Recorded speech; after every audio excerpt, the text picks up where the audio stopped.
Good morning and welcome to Judging by the Cover. And happy Pride Month to everybody out there. It is June. We are looking at some games that do highlight a little bit of the LGBT representation, something positive for the community. Now, I have mentioned it in the other podcast here. I am personally a, straight straight cisgender dude. But at this that doesn't mean that I can't look at something like this and appreciate what they do, what they represent for the community, for people who do identify or who lean one way or the other in their preference, their identity, whatever, what have you. You live your life, live your best life. Now, today we are looking at Wildflowers from Studio Dry Dock here, and we're looking at on the Nintendo eShop. Now, Wildflowers, the trailer, I will say the trailer gives it did not really impress me. The trailer graphic now the cover art here looks nice. It looks nice painted with this 2D elegance to it with the nice little font there on wildflowers, showing that we are looking into a farming game with a very witchy magical driven system. Now, the main character of this one is a female character and she is able to build relationships with and romance various other characters, male, female, non-binary. It looks like it does give you the option of the whole spectrum there, while you are playing as this up-and-coming witch who moves from the city to start up a life in the countryside. We're going to go ahead and take a quick look at the screenshots here. We do see screenshots now. The popping back here, the 2D painted character here does look close. It looks pretty much point identical to the 3D model here, but the 3D models do feel,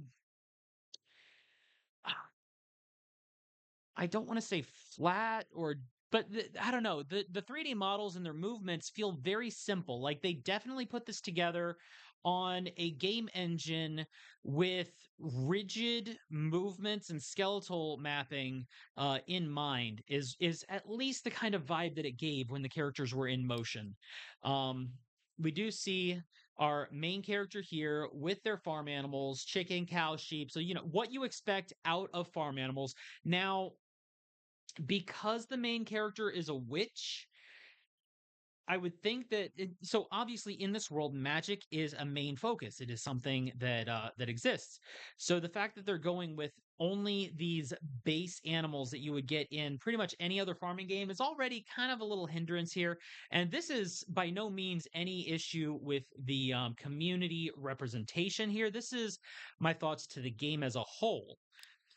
We do see here we have a werewolf out here on the docks as she is coming up on the boat. So, cool. We do have other magic elements here besides just the fact that main character is a witch. That's a bonus right there. We do see the to-do list. They're showing us straight up that you do have a pretty robust menu with clearly defined labels. These are the symbols that would often be character relationships, settings, your cooking menu, your fishing menu, your magic menu.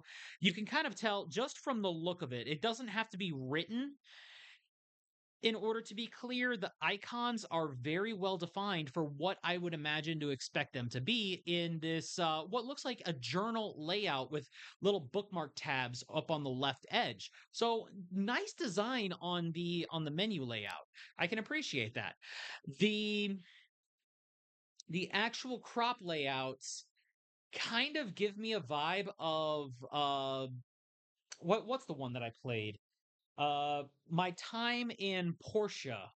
My time in Portia or my time at Portia, whichever the Portia game was where we have the crops in these boxes. I believe Fae Farm also had something like this, and you water them here.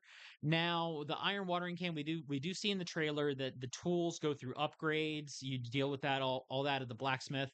It does this does kind of give me a little like it's not a problem that I've seen this structure before in other games. It's just that the way it's laid out, it feels almost expected. Again, this is a narrative, or this is a game about a character who is a witch and where other magical creatures do exist.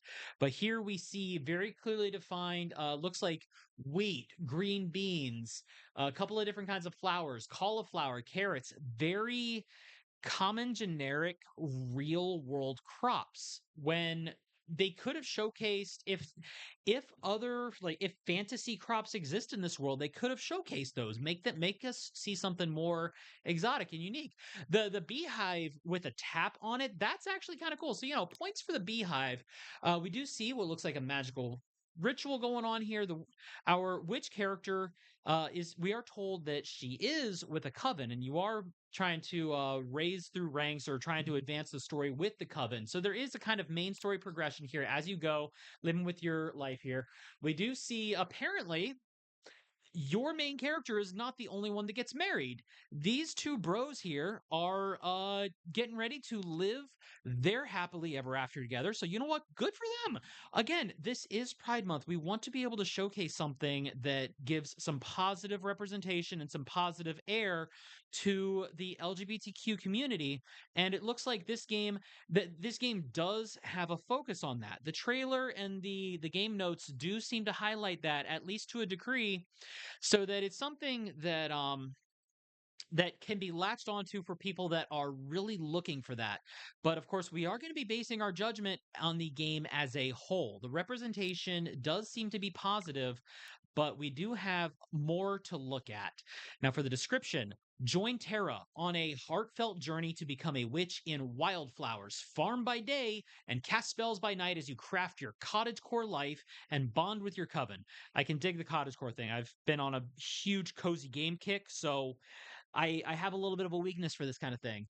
We play as Tara, she, her. They are highlighting the pronouns here, making sure that they drive home. Like, this is one of the things that the developers chose to focus on this for the game, for their promotion, who has just moved to a cute rural island to help out her grandma and the family farm. Get to know a memorable cast of fully voiced characters with intriguing backstories, find friendship, or even romance. Relax into your rural lifestyle as you tend crops, care for animals, fish, craft, and more throughout the day. Now, just pausing here, that is something that you would see in pretty much every one of these games. Fae Farm, Stardew Valley, Harvest Moon, that's all going to be there, except for maybe the magic. The magic is going to vary from game to game. By night, nurture your inner witch as you learn to fly on your broomstick. Hey, having a means of fast travel on a mount is pretty cool for this game. And the fact that they're leaning into that with the witch and the broomstick, it's like, okay, that's kind of expected, but I can respect it. Brew potions and control the weather and seasons, or even transform into a cat. So, very witchy, a little stereotypical for the witch, but still, they're leaning into the witch motif here and taking advantage of that in their setting. Fairhaven awaits you. And let's see, a witchy tale, savor it, an earnest and emotional story that blends farming with magic and personal discovery as Tara finds herself and brings a town together.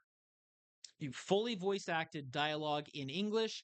The characters in Wildflower are brought to life with a cast including BAFTA award winning voice actors in over 18 hours of voice acting. Now, I did hear some of the voice lines from the trailer, and the voice act, like, it's serviceable, but this voice acting in the trailer, I didn't exactly find it gripping. They basically were reading lines.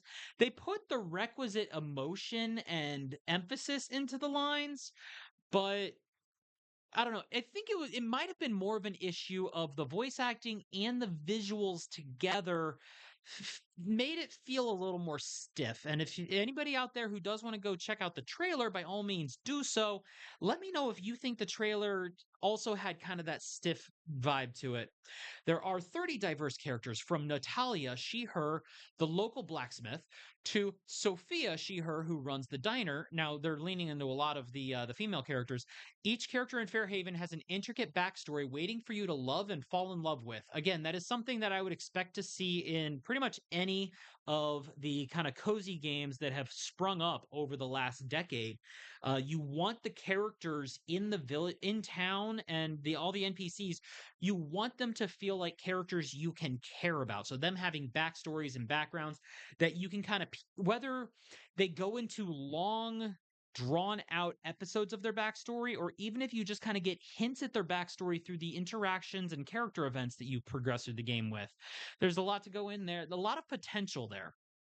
Sweet romance. There are 7 folks of Fairhaven, which out of 30 characters, I guess 7 feels like on the low side. But again, they don't want to oversaturate it, I would suppose. 7 folks of Fairhaven are eligible to be wooed and romanced from the local butcher Kim, they, them. So we have a non binary partner, to Amira, she, her, a flirty doctor. Okay, I can imagine that. Now, they do say, they do pinpoint a non binary and a female romanceable, and judging from the trailer, it seemed like one of the male characters was also an option, or at least one of the male coded or presenting characters. I didn't quite catch if that was the non-binary that gets highlighted here. So that it could be a situation now. A lot of times these games do try to have an even number of male and female romanceables, so it could be that they have 3-3 and a 9 binary, or 3-2 and 2, or something to that effect. This is a little speculation, just kind of the thought process that's going in as I'm breaking this down. We farming and magic, develop both domestic and magical crafts through cooking, fishing, farming, animal care, magic spells, and potions. So we do have a lot of the generic skill sets here, but the magic spells and potions are also in there as a means, because again, the character is a witch. A part of the skill progression should be what the witch's abilities are. There, and it tells us we have explore and relax through 35 to 60 plus hours of immersive gameplay and a bespoke soundtrack. The music is closely entwined with the narrative and features a music score created with the help of a real orchestra that responds to your choices. Now, that is a pretty cool selling point, and I didn't really catch that kind of dichotomy in the trailer, but then again, the trailer is not allowing the player to make choices to see that happen. That the trailer is, made up of gameplay and pre-rendered footage that is carefully selected and curated for this. So that said, I don't have much of a gauge for that, or to being able to see that, but we do have quite a bit to go on here while we go ahead, and we're just going to go ahead and let this kind of play in the background here while we're looking at that, so we can get, because I wanted to highlight this again. The characters' movements is something that just kind of struck me as a little kind of awkward in how it plays out. Now, again, I get it. The 3D graphics have to take the game's world and engine into consideration. That you do get to see some of the spells, some of the motion going on, but the world's rendering, I'm not entirely sold on it. The shading doesn't feel very lively here. I will say $25 feels a little steep for this. I know it does have the 3D graphics and stuff, but it feels, compared to some other games that I've played, looking at this doesn't have me too hopeful compared with its $25 price tag. For comparison, Stardew Valley. Now, Stardew Valley is 2D graphics and almost 10 years old by this point. But Stardew Valley, for the mountain of content that it has to it, is $15. Fae Farm is $30. $5 more for this, and the graphics do appear far more vibrant in Fae Farm. That this might just be a little bit, maybe my perception's been poisoned a little bit. If anybody else out there has played Wildflowers, let me know what you think. But because of some of those other games and the kind of expectations that similar games have built up, like Fields of Mystria also has magic and extra stuff with it that is and that one's in early release for $14 in early access, with another update on the horizon, on a very close horizon. That I don't know, $25 just feels like much for this. And I know one of the games that I mentioned, Fae Farm, is more than this, but you can catch Fae Farm on sale once in a while, get that with its DLC for a pretty good price. And Fae Farm just looks like it has more content. It looks like it has more graphical vibrancy to it, more character movement, more character customization. And that's another one of the things that I think the lack of a character customization, since you are playing specifically as this specific character, Tara, it feels like you have less of your own personality going into it. So because of that, I am actually going to have to rate this one as a 3 out of 10. Now, again, bear in mind that that rating is on the game as a whole. As far as in honor of Pride Month, as far as the representation and the LGBTQ positive strike to the game, I would say that the game is positive.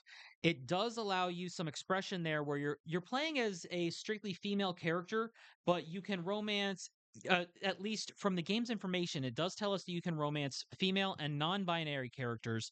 I would imagine there's probably going to be at least one male in there in case somebody wants to go into leaning into a straight relationship because player choice and that kind of a thing total like player choice matters for games like this. um, but it does seem like at least the representation is positive. The overall tone of the game is lighthearted and meant to just be kind of a chill vibe. And maybe that chill vibe is enough for some people, but because of my experience with other cozy games, in a similar vein and how they offer more customization and a bit more of a fantasy setting, like more fantasy creatures and crops into the setting. I don't know that I would ever see myself spending 25 for this. If this went on sale for maybe $5, I could see myself giving it a try, but that price tag is a little steep when I personally have some expectations that have been set by other games. But overall, if other people are out there enjoying this game, by all means, I do hope that you love the time you spend with it because honestly, my opinion and rating of a game is very much my own, and I am judging this solely based on the cover and what is presented here in the Nintendo eShop. So bear that in mind. If anybody else out there, don't let my don't let my harsh critique ruin your good times. By all means, leave a comment. Tell me I'm an idiot and don't know what I'm talking about. Or if you agree that based on the store page, or if you have played this and you have some agreement to the critique, let me know as well because sometimes there are games that I love that I have an honest critique for, or I do go and buy something and have buyer's remorse after the fact, and I'm willing to be honest on both of those fronts.